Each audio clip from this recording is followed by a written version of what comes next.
दोस्तों तो कल से मार्केट में एक और मेन बोर्ड आईपीओ ओपन होने वाला है और ये आईपीओ है सैगल इंडिया का आईपीओ।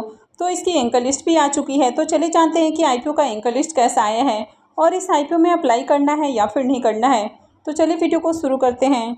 लेकिन इससे पहले कि मैं वीडियो को शुरू करूँ, अगर आप इस चैनल पर पहली बार विजिट कर रहे हैं या फिर आपने चैनल अब तक सब्सक्राइब नहीं किया है तो चैनल को सब्सक्राइब कर लें और वीडियो को भी लाइक कर दें।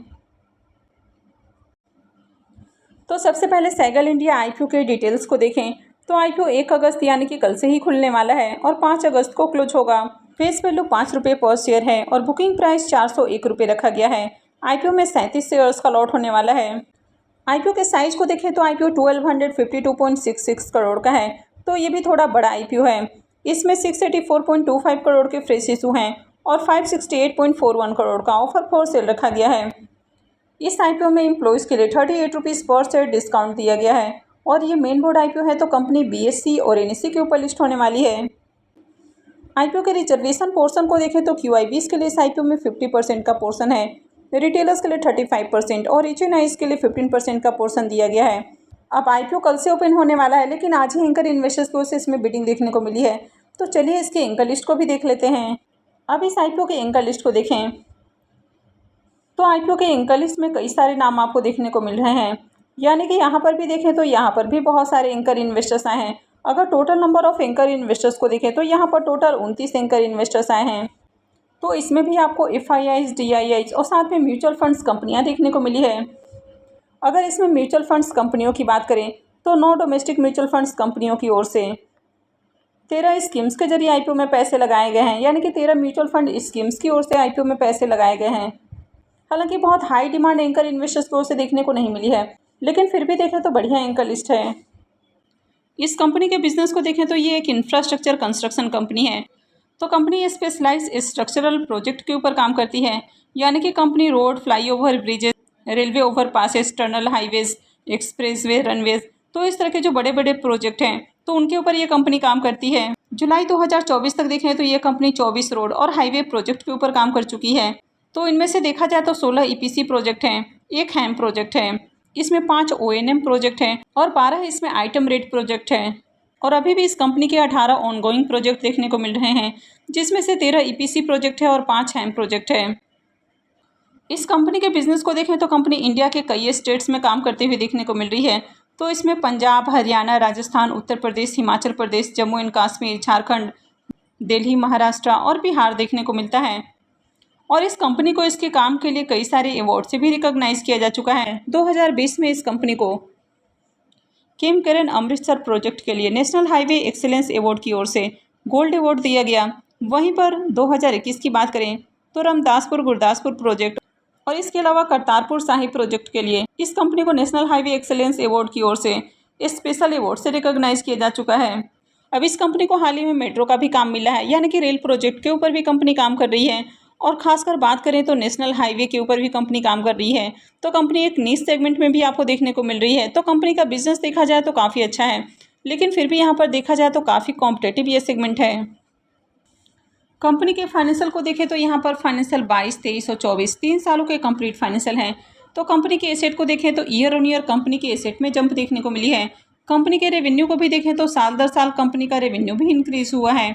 अगर कंपनी के प्रॉफिट को देखें तो फाइनेंशियल 22 में कंपनी 126 करोड़ का प्रॉफिट बना रही है, फाइनेंशियल 23 में बढ़ के 167 करोड़ हो जाता है और फाइनेंशियल 24 में देखें तो 304 करोड़ का प्रॉफिट है। तो ईयर ऑन ईयर कंपनी के प्रॉफिट भी इंक्रीज हुए हैं। कंपनी के नेटवर्थ को देखें तो कंपनी का नेटवर्थ भी कंटिन्यू बढ़ा है।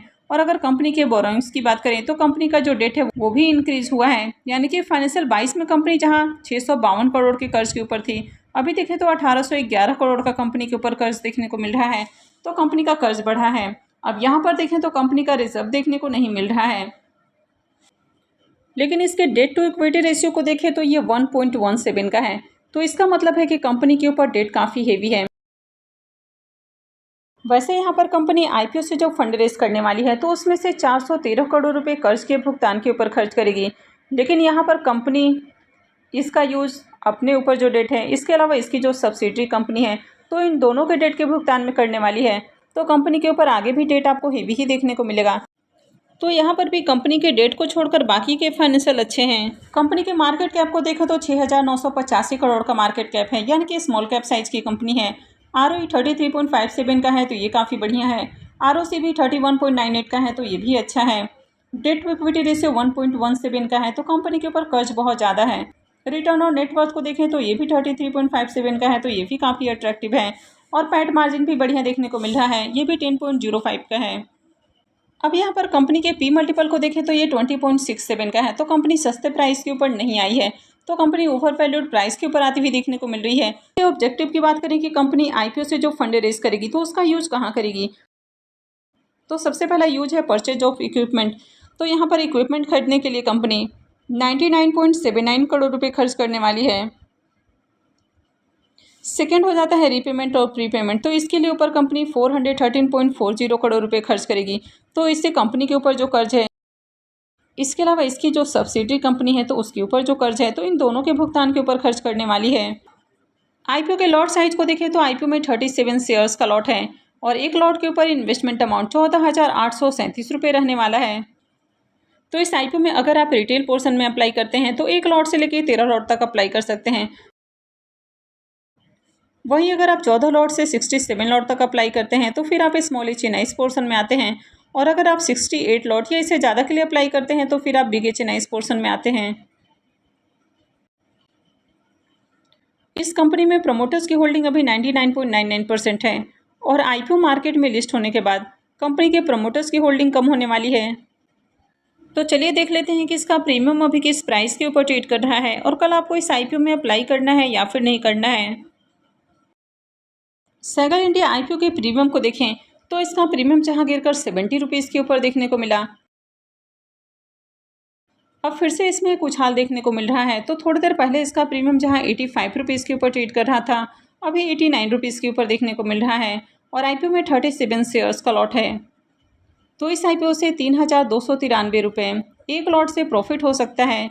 इसके प्रीमियम को देखें तो इसका प्रीमियम 22% के ऊपर ट्रेड कर रहा है, तो प्रीमियम देखें तो डिसेंट प्राइस के ऊपर देखने को मिल रहा है। कंपनी के बिजनेस को देखें तो बिजनेस अच्छा है, कंपनी के फाइनेंशियल भी ठीक ठाक है, हालांकि कंपनी के ऊपर कर्ज आपको ज़्यादा देखने को मिल रहा है। IPO के एंकर लिस्ट को देखें तो एंकर लिस्ट भी बढ़िया है, और जिस तरह से फिर से इसमें ग्रे मार्केट में आपको डिमांड देखने को मिल रही है, तो इस IPO में भी अप्लाई करने के लिए रेडी रहना है। लेकिन इस IPO में आपको Day 1 और Day 2 में अप्लाई नहीं करना है। अगर 2 दिनों में बढ़िया डिमांड आती है और प्रीमियम में गिरावट नहीं रहती है तो फिर इस IPO में लास्ट में अप्लाई करना है। तो आई होप कि आपको वीडियो अच्छी लगी होगी। तो अगर आपने इस वीडियो को अब तक लाइक नहीं किया है तो वीडियो को लाइक कर दें और चैनल को भी सब्सक्राइब करके रखें। और वीडियो को अंत तक देखने के लिए आप सबका बहुत बहुत धन्यवाद।